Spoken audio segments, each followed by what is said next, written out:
सदस्यगण, जिन्हें आज नियम 377 के अधीन मामले उठाने की अनुमति दी है, वह व्यक्तिगत रूप से अपना अनुमोदित पाठ सभा पटल पर प्रस्तुत कर सकते हैं। माननीय गृह मंत्री जी।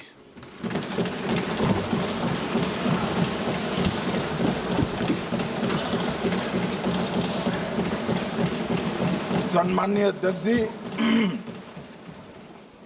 मैं आज पहलगांव में निर्दोष यात्रियों की नृशंस हत्या पाकिस्तानी आतंकवादियों के द्वारा जो की गई और उसके जवाब में देश के प्रधानमंत्री जी ने दृढ़ इच्छा शक्ति का परिचय कराते हुए ऑपरेशन सिंदूर की सेना को परमिशन दी और हमारे वीर जवानों ने सटीकता बहादुरी के साथ पाक स्थित आतंकवादी अड्डों को चूर चूर करने का काम किया। वो घटना पर जो बहस हो रही है, इसमें हिस्सा लेने के लिए मैं खड़ा हुआ हूं। माननीय अध्यक्ष जी, सबसे पहले पहलगांव में जो नृशंस हत्या की गई निर्दोष नागरिकों की, धर्म पूछकर उनको मारा गया, इनके परिवार के सामने मारा गया और बड़ी बर्बरता के साथ ये हत्याएं की गई, इसकी मैं घोर निंदा करता हूं और जो मारे गए हैं इनके परिजनों के साथ अत्यंत हृदय की गहराइयों से मैं संवेदना भी व्यक्त करना चाहता हूं। ऑपरेशन सिंदूर के जवाब में पाकिस्तान के हमारे नागरिक ठिकानों पर गोलीबारी की, इसमें भी कुछ नागरिक हताहत हुए, गुरुद्वारा भी टूटा, मंदिर भी टूटा। जो भी नागरिक उसमें घायल हुए हैं और जो हताहत हुए हैं, वो सभी के प्रति मैं पूरे सदन की ओर से गहरी संवेदना व्यक्त करना चाहता हूं। माननीय अध्यक्ष जी, कल से यहां पर पक्ष और विपक्ष दोनों की चर्चा चल रही है और स्वाभाविक है, जब इस तरह की नृशंस घटना घटे देश में, तब इस पर मुक्त चर्चा भी होनी चाहिए, चिंतन भी होना चाहिए, आगे न हो इसकी व्यवस्था की भी चिंता होनी चाहिए। माननीय अध्यक्ष जी, मैं विषय पर आने से पहले आपके माध्यम से सदन को और सदन के माध्यम से पूरे देश को ऑपरेशन महादेव जो कल एक हुआ है, इसकी जानकारी देना चाहता हूं। माननीय अध्यक्ष जी, कल ऑपरेशन महादेव में सुलेमान उर्फे फैजल जट, अफगान और जिब्रान, 3 आतंकवादी सेना, सीआरपीएफ और जम्मू कश्मीर पुलिस के संयुक्त अभियान में ऑपरेशन महादेव में मारे गए और माननीय अध्यक्ष जी, ये जो सुलेमान है, ए श्रेणी का लश्कर तोयबा का कमांडर था पहलगांव हमले में, और गगनगिर आतंकी हमले में वो लिप्त था। इसके ढेर सारे सबूत हमारी एजेंसियों के पास है। अफगान ए श्रेणी का लश्कर तैयबा का आतंकवादी था और जिब्रान भी ए ग्रेड आतंकवादी था। और माननीय अध्यक्ष जी, मैं सदन को और सदन के माध्यम से पूरे देश को बताना चाहता हूं, जिन्होंने बैसरन घाटी में हमारे प्रवासियों को, नागरिकों को मारा था, ये तीनों आतंकवादी ये थे और तीनों मारे गए।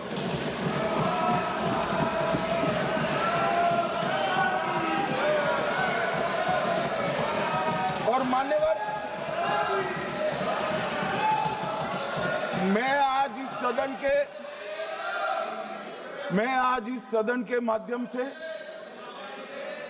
सेना के पैरा 4 सीआरपीएफ के सारे जवान जो अभियान में शामिल थे और जम्मू कश्मीर पुलिस के जो जवान थे वो सभी को सदन और पूरे देश की ओर से बहुत बहुत साधुवाद देना चाहता हूं। माननीय अध्यक्ष जी, मैं इस ऑपरेशन महादेव के बारे में थोड़ा डिटेल में बताना चाहूंगा। ऑपरेशन महादेव की शुरुआत 22 मई 2025 को एक प्रकार से तो जिस दिन हत्या हुई थी उसी दिन रात को 22 मई 2025 को हुई। जिस दिन हत्या हुई थी उसी दिन रात को एक सुरक्षा मीटिंग की गई थी जम्मू कश्मीर में। ये पूछ रहे थे, कोई गए नहीं, सिर्फ राहुल गांधी गए। अब आपकी आंख कौन से चश्मे से देख रही है मुझे मालूम नहीं। माननीय अध्यक्ष जी, 1 बजे हमला हुआ, मैं 5:30 बजे श्रीनगर में उतर चुका था। माननीय अध्यक्ष जी, अरे सुनो मैं बताता हूँ ना 22 में, सुनो ना प्लीज, धैर्य रखकर सुनो। हमने आपको नहीं टोका है, सुनना पड़ेगा भाई, ऐसे नहीं चलेगा। माननीय अध्यक्ष जी, नहीं, पर बैठे बैठे मत बोलिए आप भी। माननीय अध्यक्ष जी, 23 अप्रैल को टिप्पणी मत करिए। एक सुरक्षा मीटिंग की गई।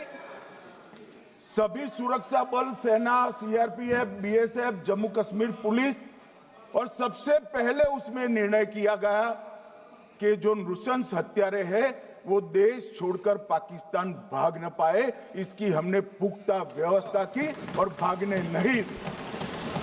22 मई को आईबी के पास एक ह्यूमन इंटेल आई और एक क्षेत्र के अंदर, दाची गांव क्षेत्र के अंदर आतंकवादियों की उपस्थिति की सूचना मिली। आईबी और सेना द्वारा दाचीकाम क्षेत्र में अल्ट्रा सिग्नल कैप्चर करने के लिए जो इंस्ट्रूमेंट हमारी एजेंसियों ने बनाए हैं, इसके द्वारा इस सूचना को पुख्ता करने के लिए मई से 22 जुलाई तक लगातार प्रयास किए गए।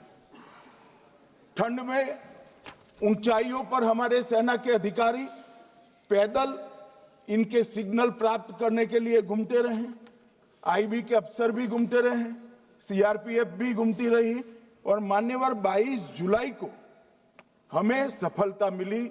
सेंसर्स के माध्यम से आतंकवादी होने की पुष्टि मिल गई।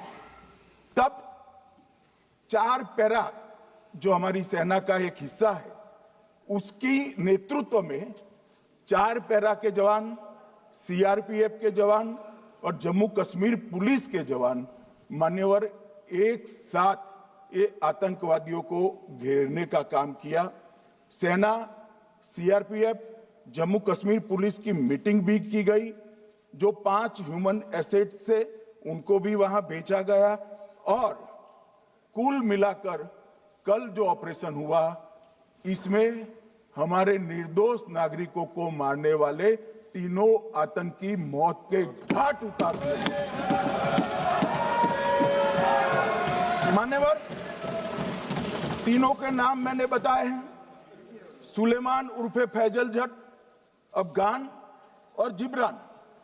मान्यवर, वो तो एक आशंका थी कि यही लोगों ने घटना की है, मगर मैं बाद में एनआईए की जांच पर आता हूं, एनआईए ने पहले से ही इनको जिन्होंने आसरा लिया था वो लोगों को गिरफ्तार कर रखा था। उनको खाना पहुंचाने वाले लोगों को अपने कब्जे में रखा था। तो जब आतंकवादियों के शव श्रीनगर आए, इनसे पहचान कराई गई। 4 लोगों ने पहचान लिया, यही 3 लोग थे जिन्होंने पहलगांव में आतंकी घटना को, मगर हमने इस पर भी भरोसा नहीं किया मान्यवर, कोई जल्दबाजी नहीं की। हमने जो आतंकी घटना स्थान से कारतूस मिले थे, वो कारतूस का एफएसएल रिपोर्ट पहले से करा कर रखा था और चंडीगढ़ सेंट्रल एफएसएल के अंदर बैलिस्टिक रिपोर्ट के आधार पर उनका रिपोर्ट तैयार था। जब ये कल आतंकवादी मारे गए, इनकी 3 राइफलें पकड़ी गई। एक M9 अमेरिकन राइफल थी और 2 AK-47 राइफल थी। जो कारतूस मिले थे वो भी M9 और AK-47 के भी थे, मगर हमने इससे भी संतोष नहीं माना। ये राइफलों को एक विशिष्ट विमान के द्वारा कल रात को 12 बजे चंडीगढ़ पहुंचा गया और पूरी रात फायरिंग कर इसके भी खाली खोखे जनरेट किए गए। 2 खोखों का मिलान किया गया, राइफल की नाली और निकले हुए खोखों का भी मिलान हो गया। तब ये तय हो गया कि इन्हीं 3 राइफलों से हमारे निर्दोष नागरिक मारे गए। और मान्यवर, आज मैं सदन को बताते हुए बहुत खुश हूं। मोदी जी ने ऑपरेशन सिंदूर कर आतंकवादियों को जिन्होंने आतंकवादियों को भेजा था, उनके आकाओं को जमीन में मिलाने का काम किया था। सेना और सीआरपीएफ ने वो आतंकवादियों को भी समाप्त कर दिया। और मान्यवर,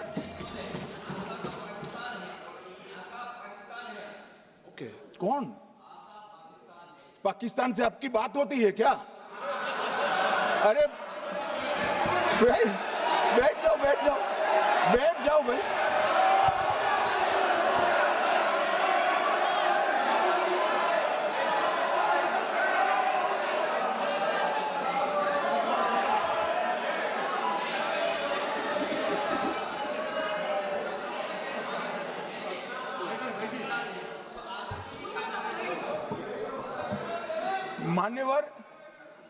मान्यवर, मैं बताता हूं कैसे इनके आका मारे गए, वो भी नाम के साथ बताता हूं, जगह के साथ बताता हूं, घंटे, मिनट और सेकंड के साथ बताता हूं। मान्यवर, मैं तो अपेक्षा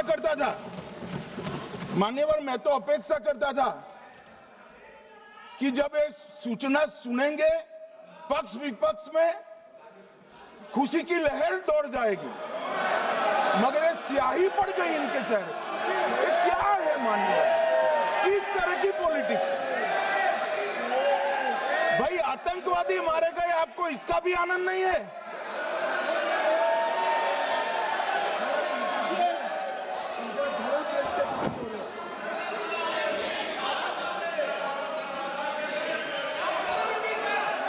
अखिलेश जी बैठ जाइए, मेरा पूरा जवाब सुनिए, आपका सब जवाब आ जाएगा।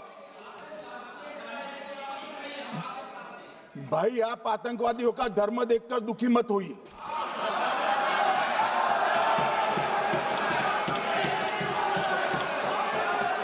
अखिलेश बैठ जाइए यार।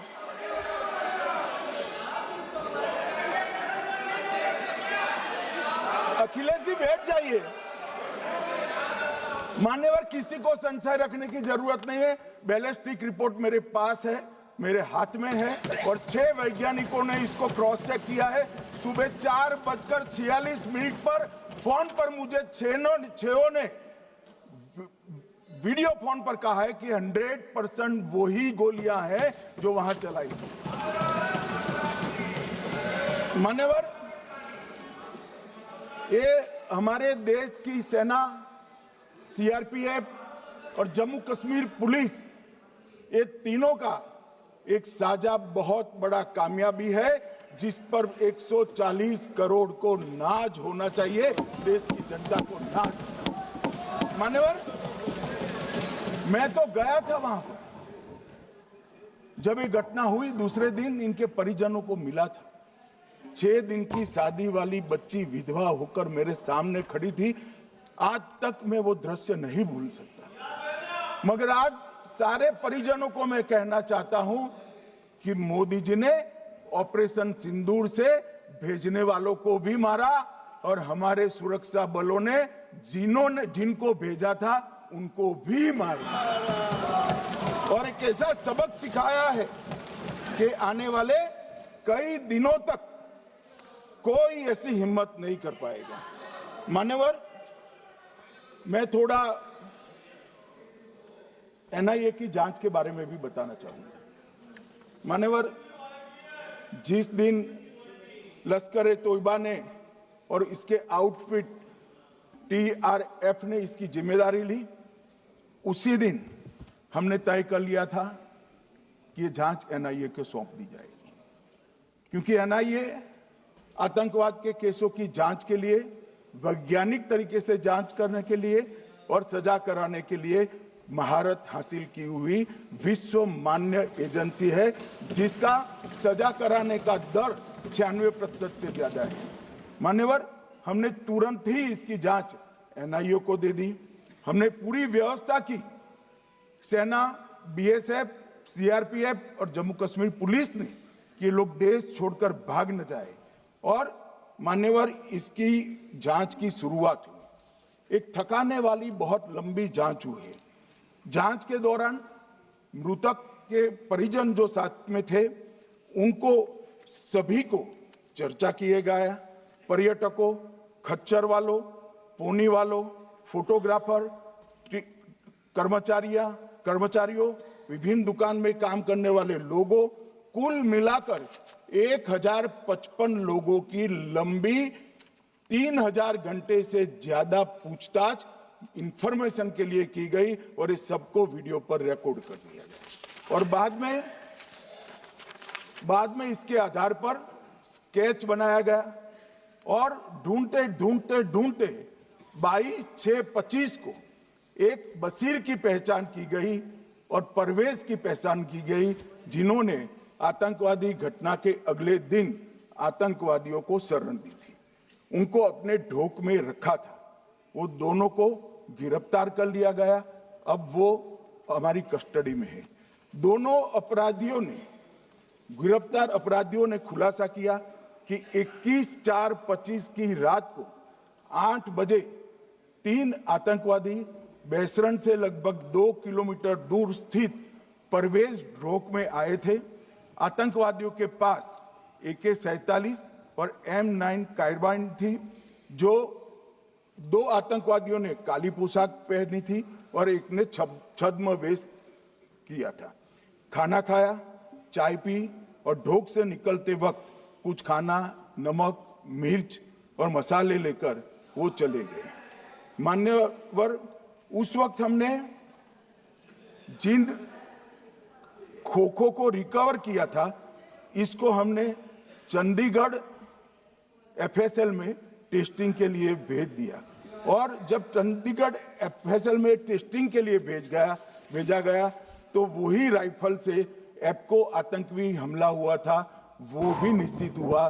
तो आज इसके साथ साथ दूसरे एप्को आतंकी हत्या को अंजाम देने वाले आतंकियों का भी इसके साथ ही समाप्ति हुई है, उनको मार दिया गया है। मान्यवर, और इसके बाद में स्केच बनाया गया। गिरफ्तार किए गए दोनों आरोपियों की माता जो थी, इन्होंने ये तीनों आतंकियों के मृतदेहों को पहचान लिया है। दोनों आतंकवादी घटना में साथ लेने वाले उनके साथियों ने भी पहचान लिया है। और अब उसकी FSL की पुष्टि भी आज सुबह 4 बजे हो गई थी। अब मैं जांच का पूरा ब्यौरा बताना चाहता हूं। मान्यवर, ये हमले में 3 पाकिस्तानी आतंकवादी थे। हमले में 2 AK-47 और 1 M9 कार्बाइन का प्रयोग किया गया था। और अब जो पकड़े गए हैं, इसके सुलेमान के कारण एप्को का मामला भी आज रिजॉल्व हो रहा है और आतंकवादियों को पनाह देने वाले 2 स्थानीय लोगों को भी इस केस में पकड़ लिया गया है। अब मान्यवर, कल पूछते थे कहां से आए, कहां गए, किसकी जिम्मेदारी है। भाई, जिम्मेदारी हमारी ही है। हम सरकार में हैं, हमारी ही जिम्मेदारी है। मगर मैं पूछता हूं, जब आप सरकार में थे तब क्या क्या हुआ था, इसकी जिम्मेदारी किसकी थी और क्यों निर्वहन नहीं किया, वो भी बाद में पूछूंगा। जरा धीरज से सुनना।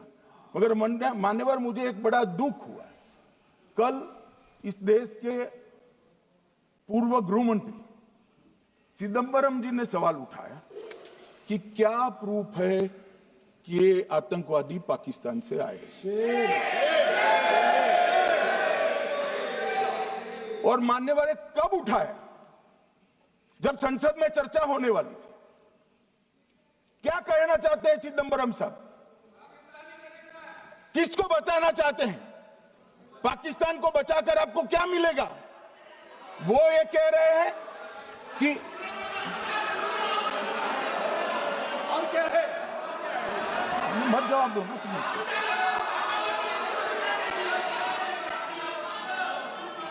मान्यवर हमारे पास, मैं आज चिदंबरम साहब को कहना चाहता हूं, मैं आज चिदंबरम साहब को आपके माध्यम से कहना चाहता हूं, हमारे पास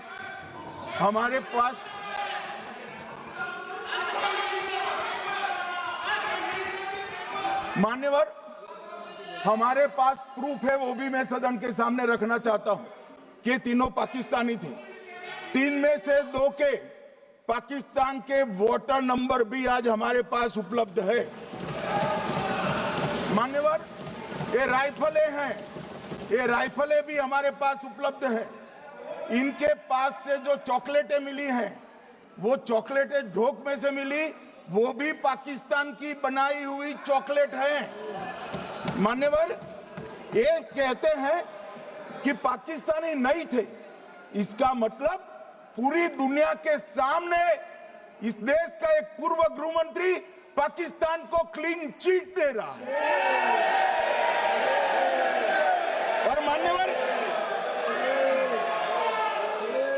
और मान्यवर वो पाकिस्तानी आतंकवादी नहीं थे, ऐसा बोलकर श्री चिदंबरम अगर पाकिस्तानी आतंकवादी नहीं थे तो पाकिस्तान पर हमला क्यों किया, वो भी सवाल खड़ा कर रहे हैं।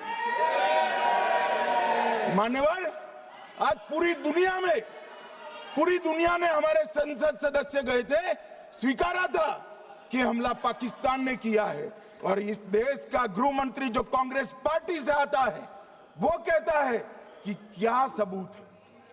अरे मुझसे मांगते, मैं दे देता, टीवी से मांगते हैं, पूरी दुनिया के सामने उजागर करते हैं, सब सुबह खड़ा करते हैं। पाकिस्तान को बचाने का इनका ये षड्यंत्र आज 130 करोड़ लोग जान रहे हैं। बच नहीं पाओगे आप लोग, बच नहीं पाओगे। मान्यवर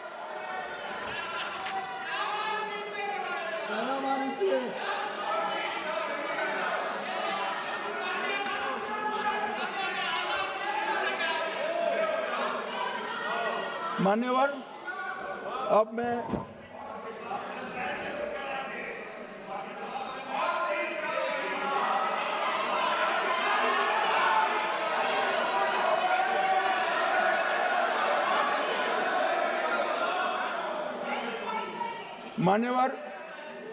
अब मैं पहलगांव आतंकी हमला और ऑपरेशन सिंदूर, ये दोनों घटनाक्रम के लिए मान्यवर ये अभी से थक जाते हैं।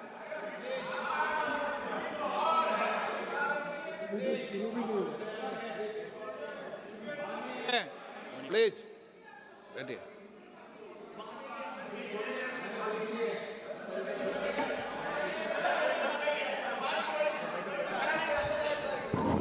मान्यवर मैं आपके माध्यम से कहना चाहता हूं, थोड़ा धैर्य रखे भैया, अभी तो शुरू हुआ है, अभी तो शुरू हुआ है। मान्यवर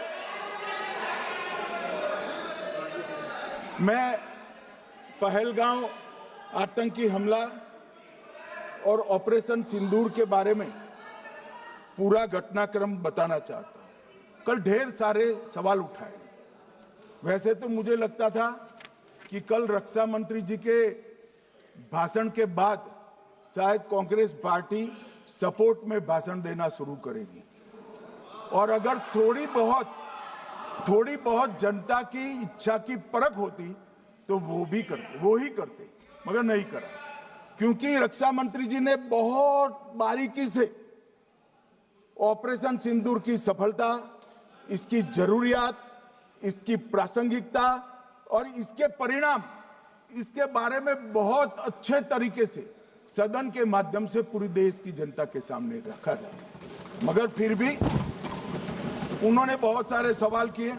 अब सवाल किए हैं तो मुझे जवाब देना भी पड़ेगा, उनको सुनना भी पड़ेगा। मान्यवर, मैं पूरा घटनाक्रम बताना चाहता हूं।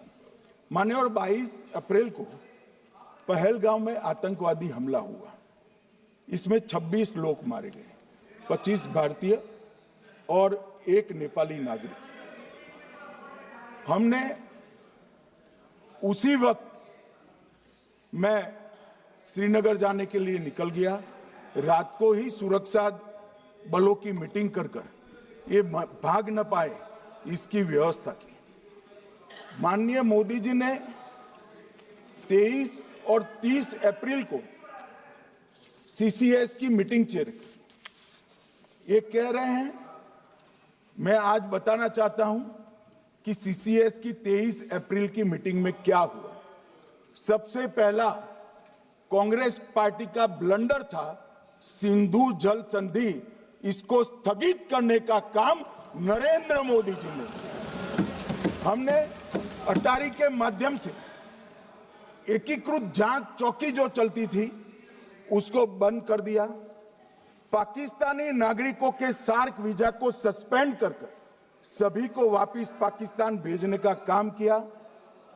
पाकिस्तान स्थित उच्चायोग ने रक्षा, सैन्य, नौसेना के सलाहकारों को अवांछनीय व्यक्ति घोषित किया, संख्या को 55 से घटाकर 30 किया और सीसीएस ने ये संकल्प लिया कि जहां पर भी ये आतंकवादी छुपे हैं उनको और उनकी ट्रेनिंग करने वाले अड्डों को सेना, पुलिस, सीआरपीएफ, बीएसएफ उचित जवाब देगी।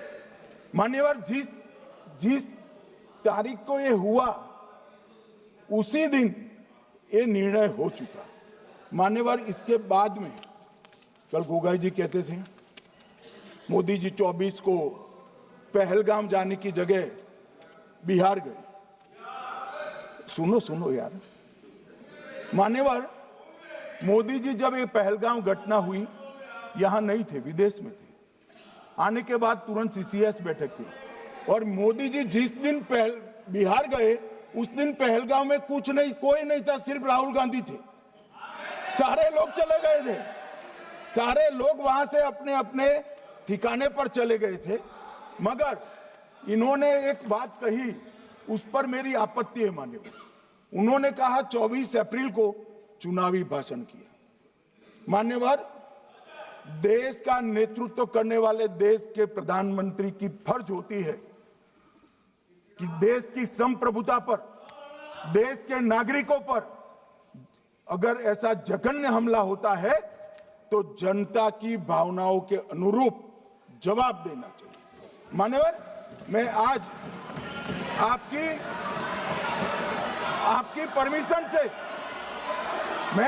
परमिशन से मोदी जी के बिहार भाषण के कुछ अंश पढ़ना चाहता हूं। कोट अनकोट है। 22 अप्रैल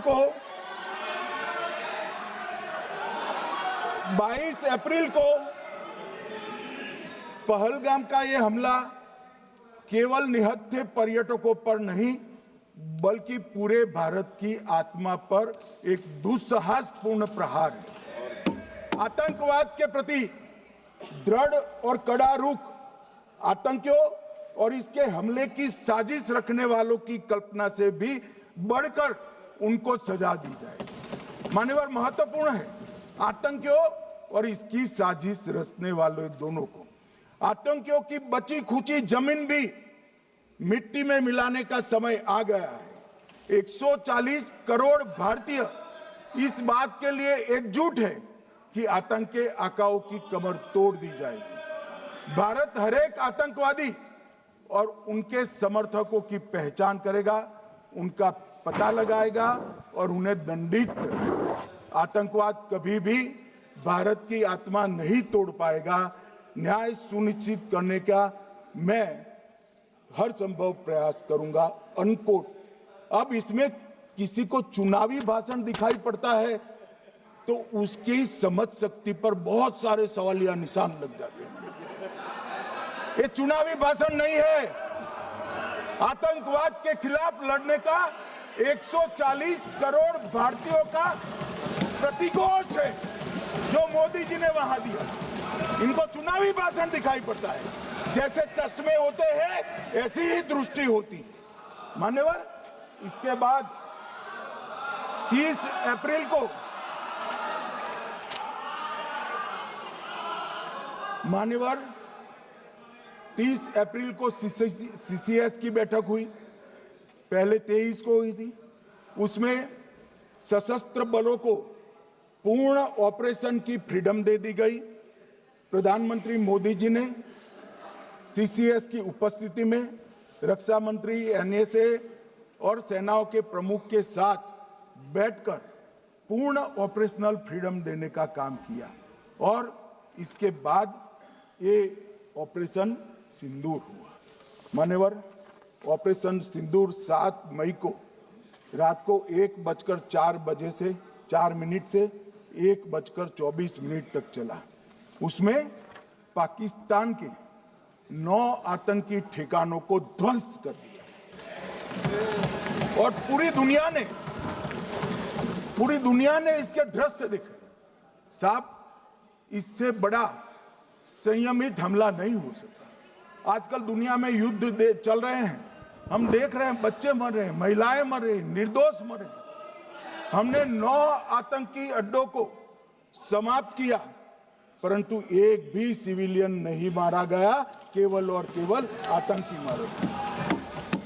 स्थान थे मरकज सुभान अल्लाह बहावलपुर, मरकज तैयबा मुरीद के, महमूना जाया कैंप सियालकोट, अरे नाम सुनो काम में आएंगे, सरजाल camp Sialkot, Sawai Nala camp Muzaffarabad, Syedna Bilal camp Muzaffarabad, Gulpur camp Kotli, Barnala camp बिंगबर्ग और अब्बास कैंप कोटली। मान्यवर, सर्जिकल स्ट्राइक और एयर स्ट्राइक में हमने पाक ऑक्यूपाई कश्मीर में ही हमला किया, एक प्रकार से भारत के हिस्से पर ही हमला किया। पाक ऑक्यूपाई कश्मीर हमारा ही, तो हमने तो हमारे हिस्से में हमला किया, मगर इस बार 100 किलोमीटर अंदर घुसकर पाकिस्तान की भूमि पर आतंकवादियों को तबाह करने का काम। और मान्यवर, ये आतंकी के ठिकानों पर हमला हुआ, इसमें मारा कौन गया? हाफिज मोहम्मद जमील जैसे मोहम्मद के प्रमुख मौलाना मसूद अजहर के बहनोई, मुदस्सर खादियान मरकज तैयबा मुरीद का प्रमुख, याकूब मलिक जेएम पदाधिकारी, मोहम्मद हमसा जमील जेएम ऑपरेटिव, मोहम्मद यूसुफ अजहर गंभीर रूप से घायल था, फिर मारा गया। जैसे मोहम्मद का आमिर मोहम्मद हसन खान गंभीर रूप से घायल था, फिर मारा गया। जेएम ऑपरेटिव मोहम्मद हसन गंभीर रूप से घायल हुआ। अब्दुल मलिक, खालिद अबू अक्स और नोएम मलिक, इनका कोई पता ठिकाना नहीं।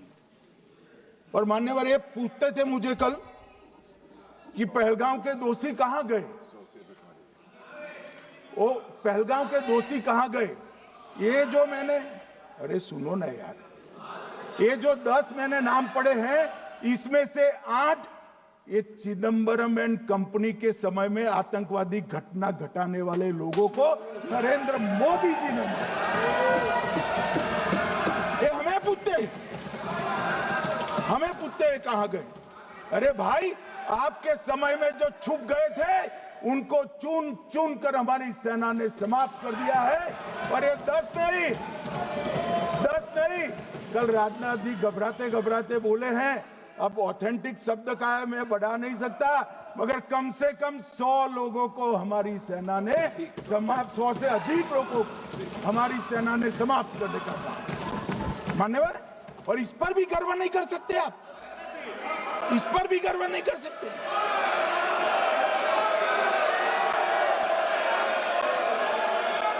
मान्यवर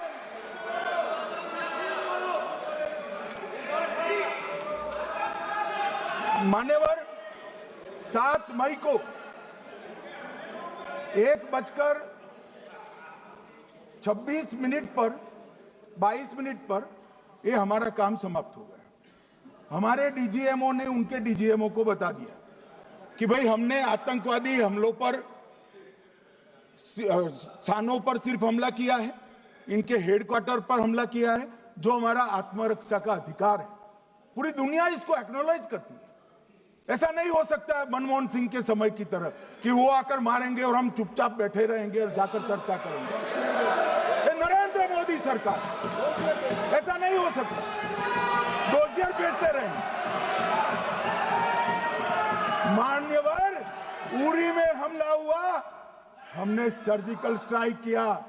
पहलगाम में हमला हुआ, एयर स्ट्राइक करा, और अरे पुलवामा में हुआ, एयर स्ट्राइक करा, और पहलगाम में हमला किया। 100 किलोमीटर अंदर जाकर 9 अड्डों और 100 से ज्यादा आतंकवादी को समाप्त। मान्यवर, अब देखिए, हमने तो हमला किया था पाकिस्तान स्थित टेररिस्ट ठिकानों पर। अब पाकिस्तान से गलती हो गई। टेररिस्ट ठिकानों पर जो हमला किया था उसको वो अपने पर का हमला मान बैठे और पूरी दुनिया में कहते थे कि हमारा टेररिज्म से कोई लेन देन नहीं है। ये तो अब ऐसे ही ग्रुप करते, हम तो विक्टिम है, जो मनमोहन सिंह ने सर्टिफाइड भी कर दिया था कि ये भी विक्टिम है। मान्यवर, मगर दूसरे दिन इनकी श्रद्धांजलि का कार्यक्रम हुआ और पाकिस्तान को मालूम नहीं पड़ा कि ये पूरी दुनिया देखेगी। सेना के आला अफसर उनके नमाजे जनाजा में उपस्थित हुए, उनके जनाजे को कंधा दिया और ये सारे आतंकवादियों के जनाजे के जुलूस के अंदर पाकिस्तानी सेना, इनके अफसर, आईएसआई के अफसर, वहां की पुलिस के अफसर अश्रुभीनी आंख के साथ जुड़े थे। और मान्यवर, ये सिंदूर ने पाकिस्तान को पूरी दुनिया में एक्सपोज कर दिया कि पाकिस्तान के अंदर टेररिज्म स्टेट स्पॉन्सर्ड टेररिज्म है। ये पूरी तरह से मान्यवर, पूरी तरह से एक्सपोज हो गया। 8 मई को पाकिस्तान ने हमारे रिहायशी इलाकों में हमला किया, हमारे सेना के अड्डों पर हमला किया, मगर एक भी मिसाइल से उनका कुछ नुकसान नहीं कर पाई। बहुत नजदीक से की हुई गोलाबारी के कारण हमारे गुरुद्वारा टूटा, एक मंदिर टूटा, कुछ हमारे नागरिक हताहत हुए। और दूसरे दिन 9 मई को मोदी जी ने सेना को हुक्म दिया, एक मीटिंग करी, राजनाथ जी, मोदी जी, एनएसए, सेना के सारे अध्यक्ष, और जवाब देने का तय किया और उनके 11 एयरबेस को क्षतिग्रस्त करने का काम किया।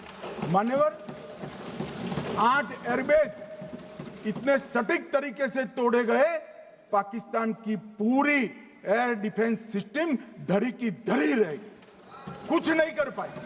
नूर खान चकलाला एयरबेस तोड़ दिया गया, मुरीद तोड़ दिया गया, सुगुर्दा तोड़ दिया गया, रफीकी तोड़ दिया गया, रहीम यार खान तोड़ दिया गया, जकोबाबाद तोड़ दिया गया, सुक्कुर और भोलारी भी तोड़ दिए। और सुक्कुर, लाहौर, अरिफवाला, चुनेन, जकोकाबाद और नया चोर, ये 6 रडार सिस्टम भी उनके पूरी तरह से ध्वस्त कर दिए। 2 surface to air guided weapon Lahore और ओकारा में इनका जखीरा भी समाप्त कर दिया गया। और मान्यवर, ये हर चीज में पॉलिटिक्स करते, हर चीज में। जब उन्होंने हमारे रिहायशी इलाकों पर हमला किया, फिर भी हमने इनके रिहायशी इलाकों पर हमला नहीं किया, सिर्फ इनके एयरबेस और एयर डिफेंस सिस्टम को निशाना बनाया और उनकी आक्रमण करने की क्षमता को पंगु कर रख दिया।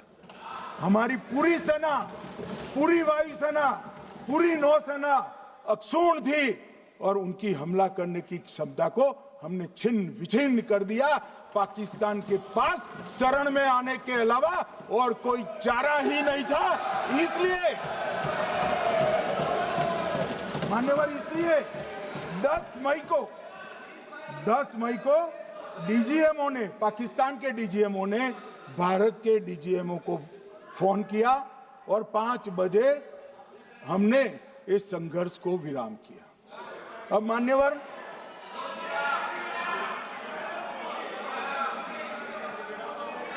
ये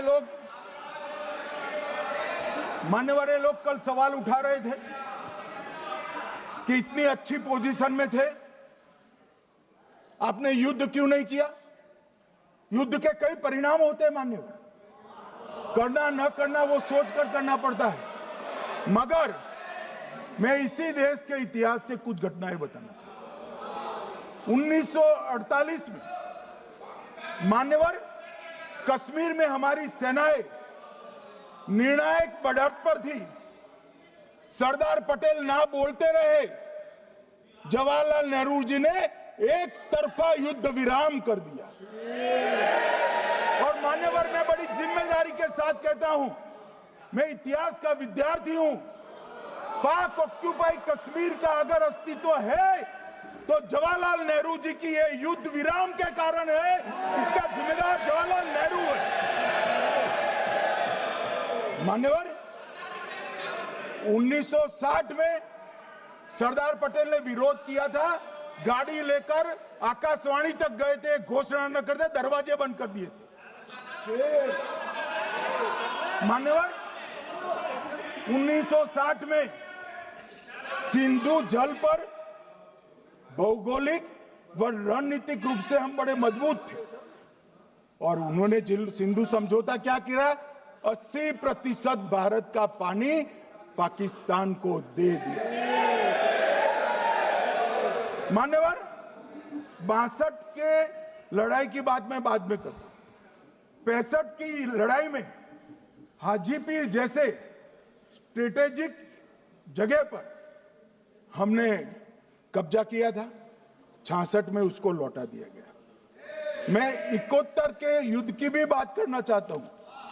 मान्यवर, 71 में कल राजनाथ जी ने भी बताया, पूरे देश ने इंदिरा जी का समर्थन किया। उन्होंने पाकिस्तान के 2 टुकड़े कर दिए। बहुत बड़ी विजय थी भारत की और सदियों तक भारत इस विजय पर गर्व करेगा। हम सब भी करते हैं, हमें कोई आपत्ति नहीं। मगर हुआ क्या मान्यवर?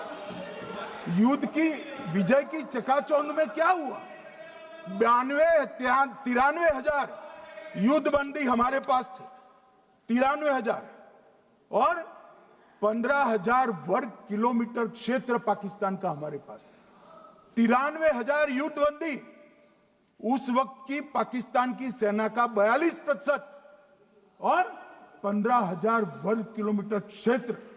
मगर शिमला में समझौता हुआ, पाक ऑक्यूपाई कश्मीर मांगना ही भूल गए।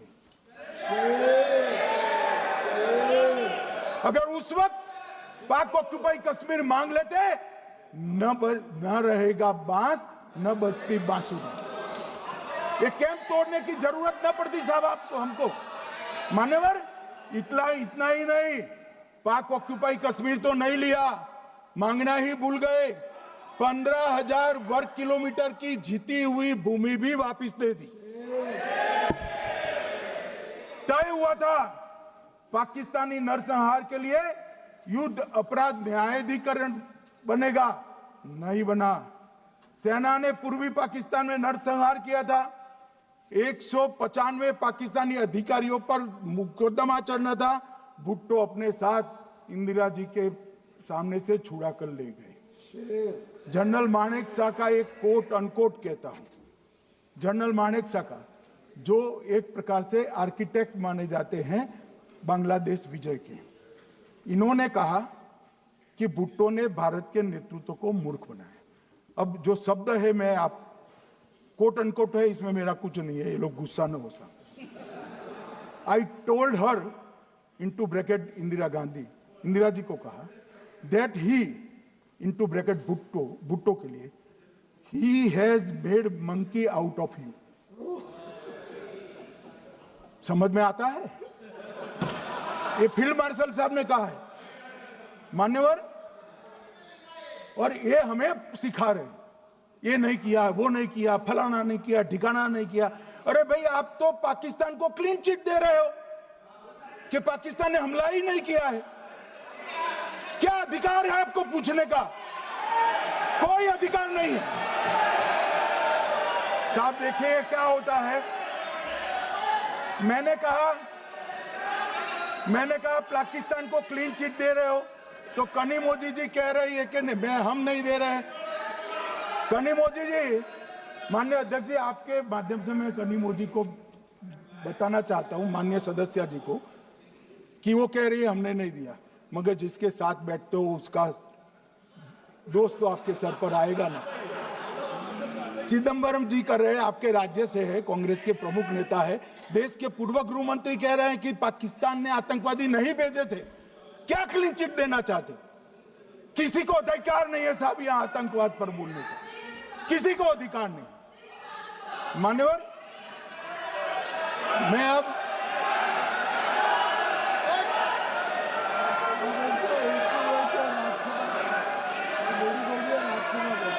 मान्यवर, मैं उनको बताना चाहता हूं, अभी आधा भी नहीं हुआ है, जरा सुनो।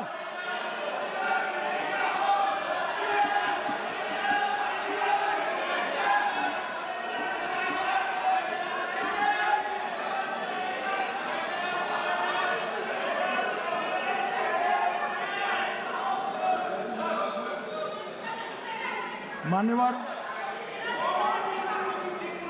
62 के चिन्ह में क्या हुआ, 62 के युद्ध में क्या हुआ? मान्य,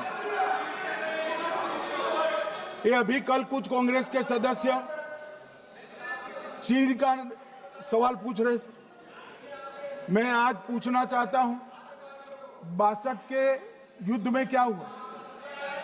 38,000 वर्ग मीटर, पूरा सदन ध्यान से सुने, 38,000 वर्ग मीटर अक्साई चीन का हिस्सा चीन को दे दिया गया।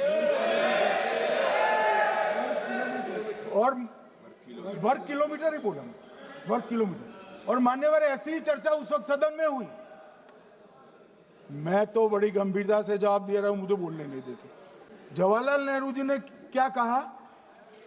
वहां घास का एक तिनका भी नहीं उगता है, वो जगह को क्या करो? तो एक संसद सदस्य ने, नेहरू जी का सर मेरे जैसा था, महावीर प्रसाद त्यागी जी ने कहा कि आपके सर पर भी एक बाल नहीं, वो चीन बेच दे क्या? मान्यवर इस तरह से जवाब देते थे, नॉन सीरियस टाइप के जवाब। और कल गोगोई जी बड़ा बड़ा उछल कर बोल रहे थे। अरे गोगोई जी, आपको मालूम है उन्होंने चीन के बारे में, आसाम के बारे में क्या कहा था? आसाम को आकाशवाणी पर बाय बाय कह दिया था। रिकॉर्डिंग है, रिकॉर्डिंग है।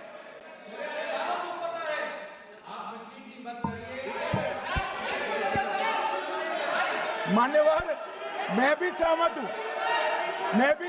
पूरे आसाम को पता है। मान्यवर,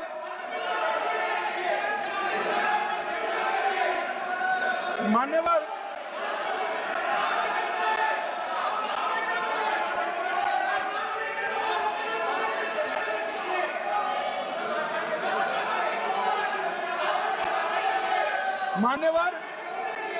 मुझे मालूम है पूरे आसाम को पता है, इसीलिए तो वो विरोध पक्ष में बैठे हैं वहां पर आसाम में, पूरे आसाम को पता है।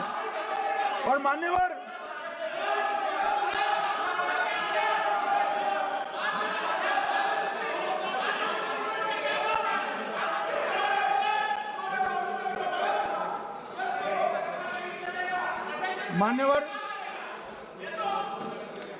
मान्यवर, जोर से बोलने से सत्य को छिपाया नहीं जा सकता।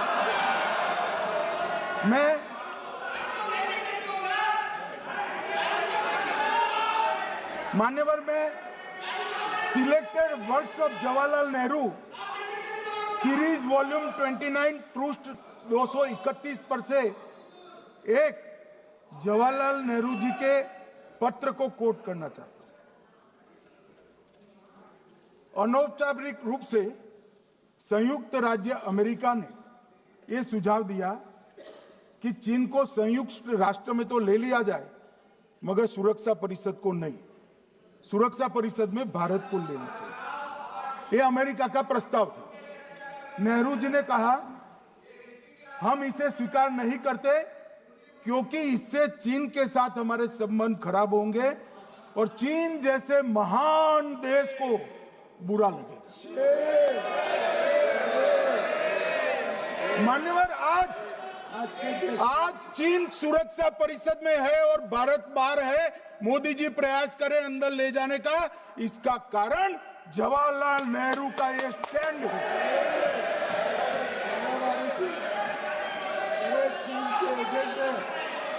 और मान्यवर, ये तो पीढ़ी दर पीढ़ी चलता आ रहा है। राजीव गांधी फाउंडेशन ने चीन के साथ एमओयू कर दिया। अब कहते नहीं है कि एमओयू में क्या था, ये तो बताओ भाई, क्या एमओयू किया था राजीव गांधी फाउंडेशन ने?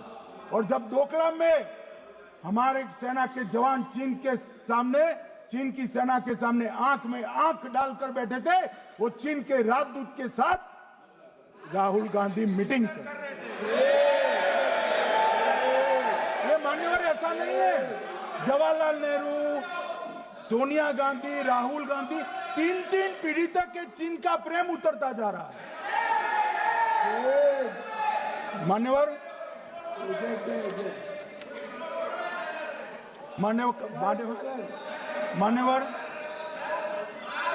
मैं अभी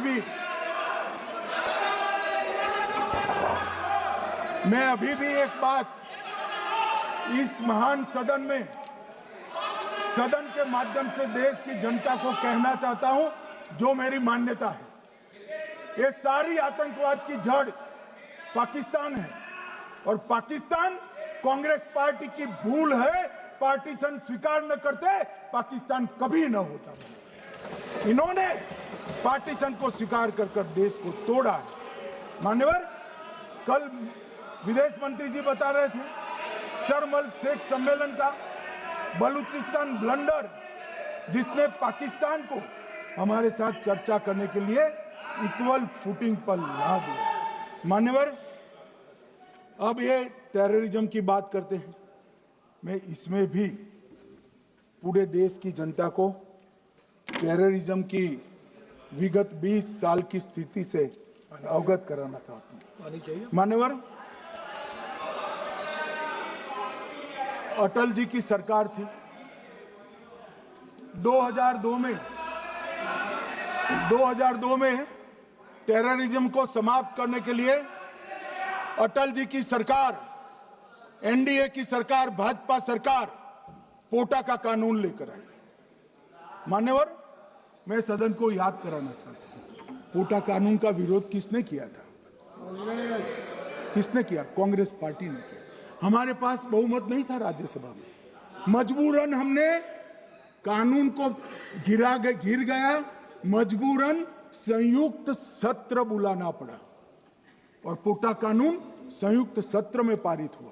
देश नहीं भूल सकता मान्यवर। और पोटा कानून को रोककर आज भी कांग्रेस पार्टी के नेता जब बोले तब कहे, पोटा कानून को रोककर किसको बताना चाहते थे आप? किसको बचाना चाहते थे? पोटा तो आतंकवादियों के खिलाफ था। पोटा को रोककर अपनी वोट बैंक का उल्लू सीधा करने के लिए आप आतंकवादियों को बचाना चाहते। और मान्यवर, 2004 में अटल जी की सरकार गई, मनमोहन सिंह, सोनिया गांधी की सरकार आई। आते ही पहला काम क्या किया मान्यवर? पहली ही कैबिनेट में पोटा कानून को रद्द कर दिया। मैं फिर से पूछता हूं, किसके फायदे के लिए कांग्रेस पार्टी ने पोटा कानून रद्द किया? जवाब दीजिए जरा यहां पर। और मान्यवर, इसके बाद क्या हुआ? 2004 के दिसंबर में पोटा कानून रद्द हुआ। 2005 में अयोध्या में रामलल्ला के टेंट पर हमला हुआ, आतंकवादी मारे गए। मुंबई लोकल ट्रेन 2006-5 में रामलल्ला पर हमला, 6 में मुंबई ट्रेन में बम धमाके 187 लोग मारे गए। 2006 डोडा उधमपुर में हिंदुओं पर हमला, 34 लोग मारे गए। 2007 हैदराबाद 44 लोग मारे गए। 2007 यूपी लखनऊ वाराणसी 13 लोग मारे गए। रामपुर सीआरपीएफ कैंप, वहां पर हमला हुआ 2008 में। 2008 में श्रीनगर के आर्मी के काफिले पर हमला हुआ, 10 सुरक्षा बल मारे गए। मुंबई आतंकी हमला 2008 में हुआ, 246 लोग मारे गए। जयपुर में 8 बम धमाके हुए, 64 लोग मारे गए। 2008 में अहमदाबाद में 21 बम धमाके हुए, 57 लोग मारे गए। दिल्ली में 2008 में 5 धमाके हुए, 22 लोग मारे गए। और पुणे की जर्मन बेकरी 17 लोग मारे गए। वाराणसी में 10 में धमाका हुआ, 11 में मुंबई में 3 धमाके हुए, 27 लोग मारे गए। अब मैं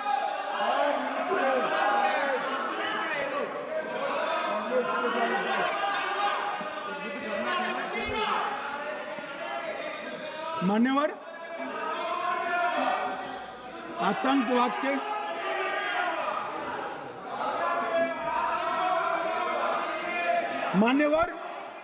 आतंकवाद के खिलाफ लड़ाई होती, कभी वो हमला करते हैं, मगर सवाल ये है कि इन्होंने 5 से 11 के बीच में 27 जघन्य हमले किए, 1000 के करीब लोग मारे गए। आपने क्या किया?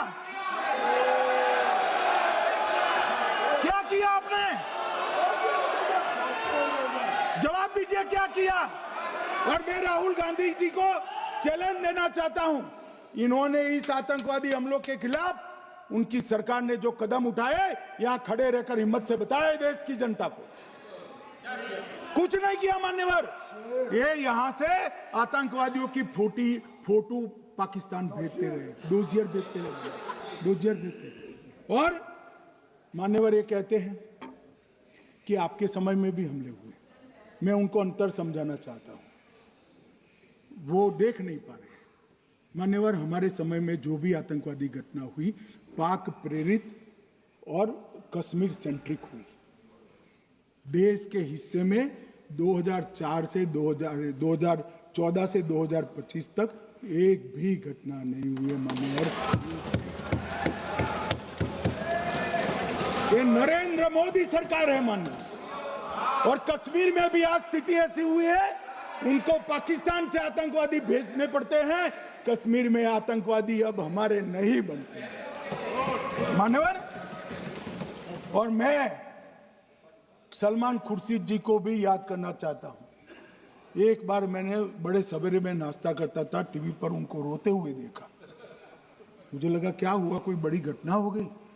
तो रोते रोते वो श्रीमती सोनिया गांधी के घर से बाहर आ गए कि बाटला हाउस की घटना देखकर सोनिया जी फूट फूट कर रो पड़ी।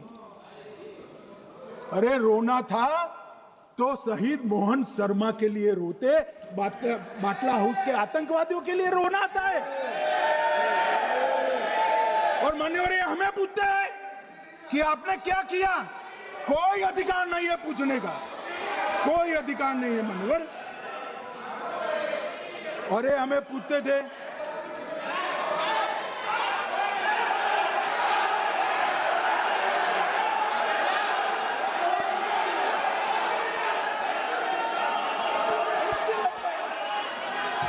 मान्यवर, अभी 25% बाकी।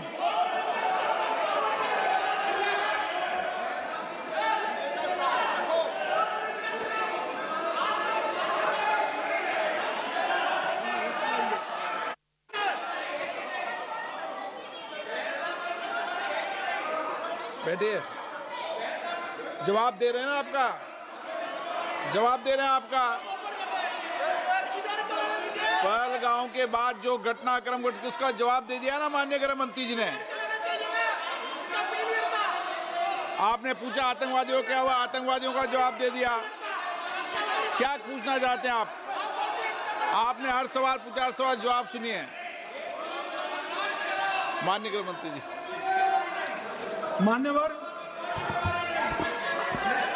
मान्यवर, इन लोगों को कल ऐसा था कि ये जो बहसरन के गुनहगार है वो पाकिस्तान भाग गए, तो बड़े आवाज से पूछते थे, भाग गए भाग गए भाग गए, गृह मंत्री क्या करता है, जिम्मेदारी ले। हमारी तो सेना ने ठोक दिया, सीआरपीएफ ने ठोक दिया। मान्यवर, अब मेरा तो जवाब बनना ना देता है ना वो मांगना बनता है, मगर मैं उनको कुछ पूछना चाहता हूं।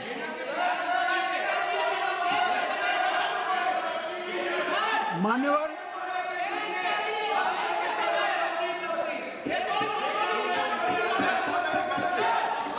प्लीज, मारेगी तो सेना है ना, सेना अब ऐसे भी मारेगी ना, तो वो भी ये कह रहे हैं सेना और सीआईएसएफ ने मारा।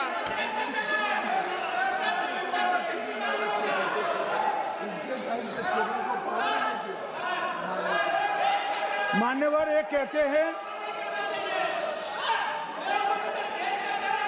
साहब इसको बिठाओ जरा।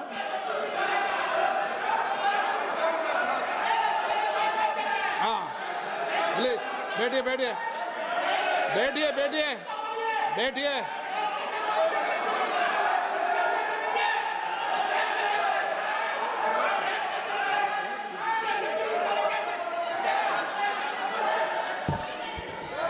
सबको मान्यवर, ये लोग मुद्दा उठाना चाहते हैं तो जरूर उठाए। मैं आज सुबह ही सलमान खुर्शीद जी का वो इंटरव्यू मेरे मोबाइल में रिजर्व कर आया हूं। आप जब भी कहोगे ये पूरे टीवी पर बताने के लिए मैं तैयार हूं। सेव कर आया हूं। इनकी इच्छा है तो कल एक समय तय करिए, यहां बता दीजिए चारों टीवी में, और देश की जनता भी देख ले।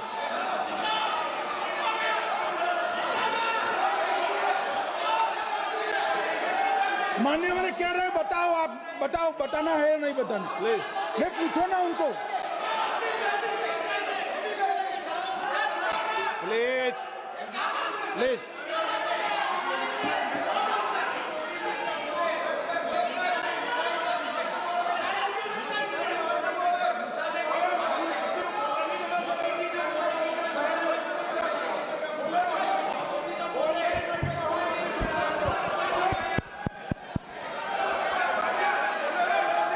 बिट्टू बैठ जाओ। मान्यवर, ये पूछ रहे थे कि क्यों भाग गए। अब मेरा समय काफी जाएगा, मैं जरा संक्षिप्त में कहता हूं, घटनाओं पर नहीं जाओ। दाऊद इब्राहिम कासकर 1986 में भागा, श्री राजीव गांधी की सरकार। सैयद सलाउद्दीन 93 में भागा, कांग्रेस की सरकार। टाइगर मेमन 93 में भागा, कांग्रेस की सरकार। अनीस इब्राहिम कासकर 93 में भागा, इनकी सरकार। रियाज भटकल 2007 में भागा, इनकी सरकार। इकबाल भटकर 2010 में भागा, इनकी सरकार। मिर्जा सादाब बेग 2009 में भागा, इनकी सरकार। अब मान्यवर, मेरा तो जवाब मांग लिया, हमारे सुरक्षा बलों ने मेरा जवाब भी दे दिया, अब राहुल गांधी इसका जवाब दे।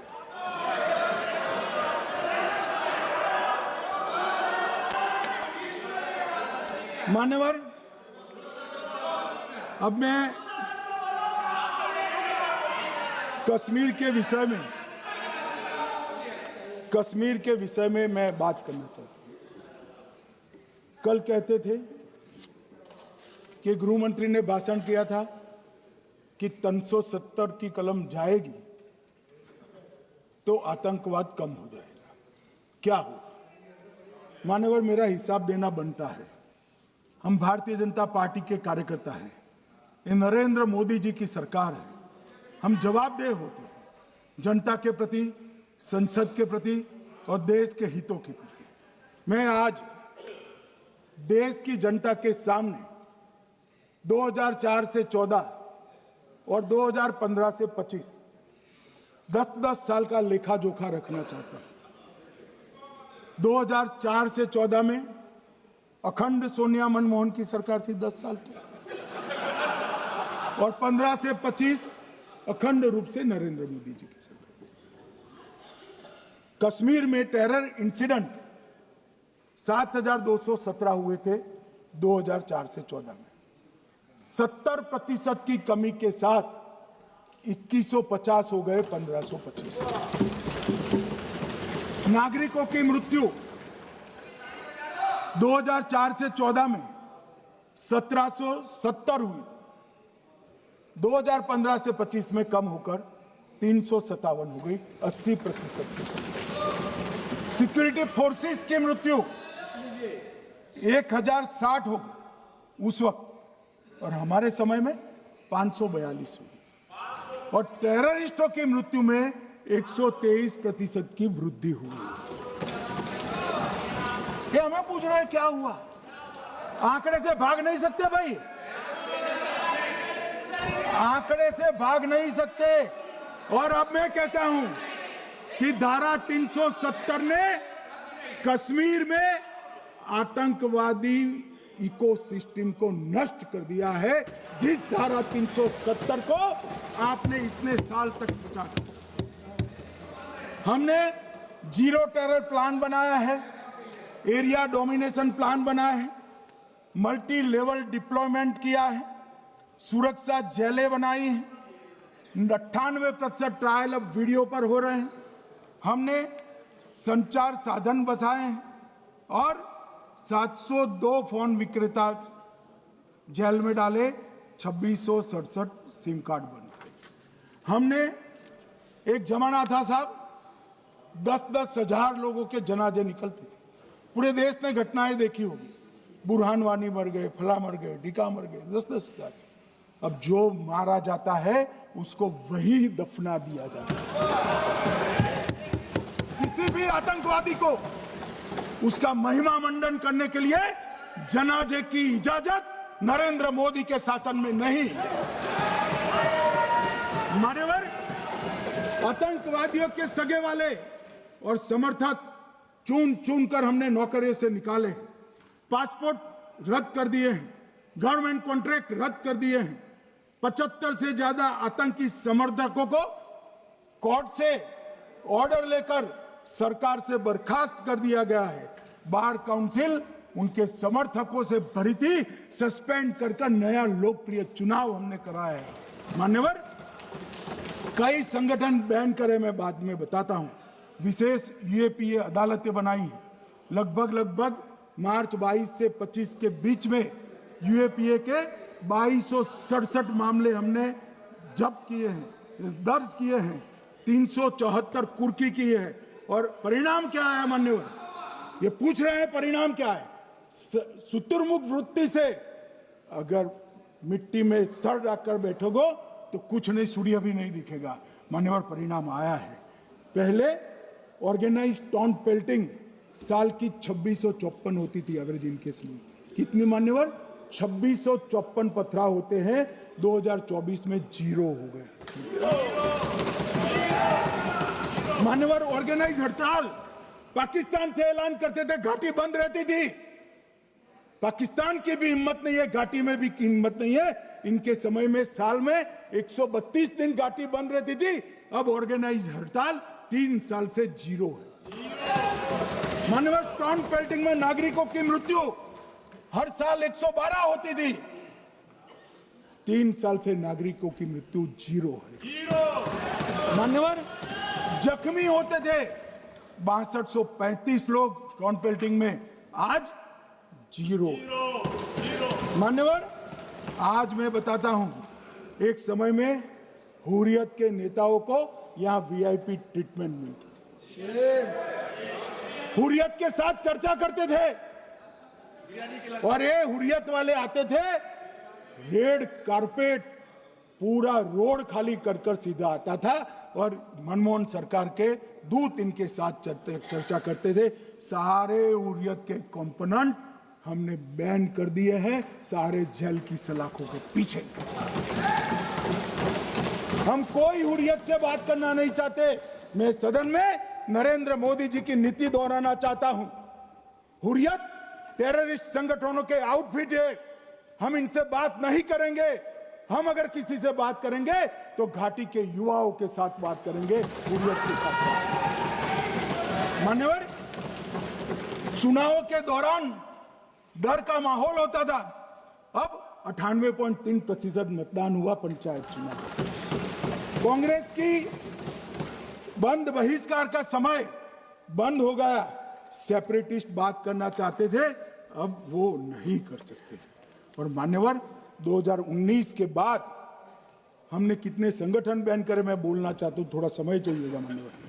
The TRF, People's Anti Fascist Front, Tehreek ul Mujahideen, Jamaat ul Mujahideen Bangladesh Hindustan, Jammu Kashmir Ghaznavi Force, Khalistan Tiger Force, Hizb ut Tahrir, जमाते इस्लामी, जो जमाते इस्लामी ने पूरे पाकिस्तान के अंदर एक प्रकार से अलगाववाद का जहर घोला, वो जमाते इस्लामी आज बंद कर दिया गया। Jammu Kashmir liberation front, Jammu Kashmir democratic freedom party, Muslim league Jammu Kashmir, Tehreek Hurriyat, Muslim conference सुमजी गुट, Jammu Kashmir national front, Jammu Kashmir people's freedom league, Jammu Kashmir people's league, Jammu Kashmir Ittehadul Muslimeen Awami action committee, Sikh for justice और पॉपुलर फ्रंट ऑफ इंडिया को भी हमने बैन किया।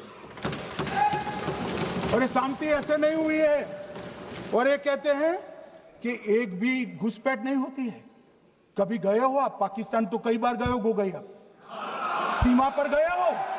पाकिस्तान तो कई बार गए हो, फिर से बोलता हूं, सीमा पर गए हो, सीमा के माध्यम से पाकिस्तान गए हो।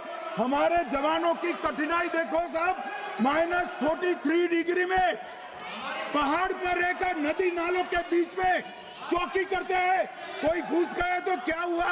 कोई घुस गया, वो बचेगा नहीं।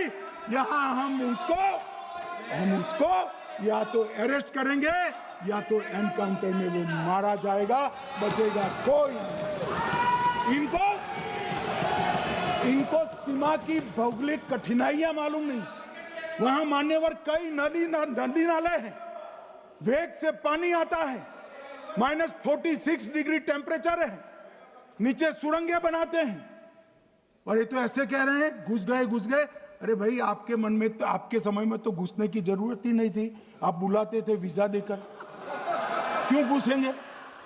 घुसने की जरूरत ही, जैसे आप पाकिस्तान जाते हो वैसे वो यहाँ आते। मान्यवर, अब ये कैसे हमें पूछ सकते हैं? मान्यवर,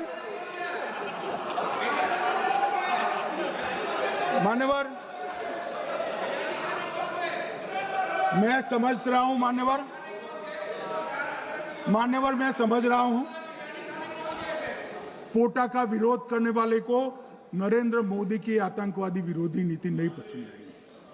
मैं समझ रहा हूं, पोटा रद्द करने वाले को नरेंद्र मोदी जी की एंटी टेरर नीति पसंद नहीं आई। मैं समझ रहा हूं, टेररिस्टों का बचाव कर वोट बैंक बनाने वालों को एक कोई नीति पसंद नहीं आएगी। मानवर, इसका विरोधी होना है। परंतु मैं आज एक बात यहाँ सदन के सामने आपके माध्यम से सदन को और दुनिया को बताना चाहता हूँ। मानवर, ये नरेंद्र मोदी सरकार है, टेररिज्म के खिलाफ हमारी जीरो टॉलरेंस की नीति है, ऑफर है, और हम विजयी हो। और मान्यवर, मैं फिर से अंत में ऑपरेशन महादेव में जुड़े हुए सेना, CRPF और जम्मू कश्मीर पुलिस के सभी जवानों को 2 हाथ जोड़कर प्रणाम कर बहुत बहुत धन्यवाद।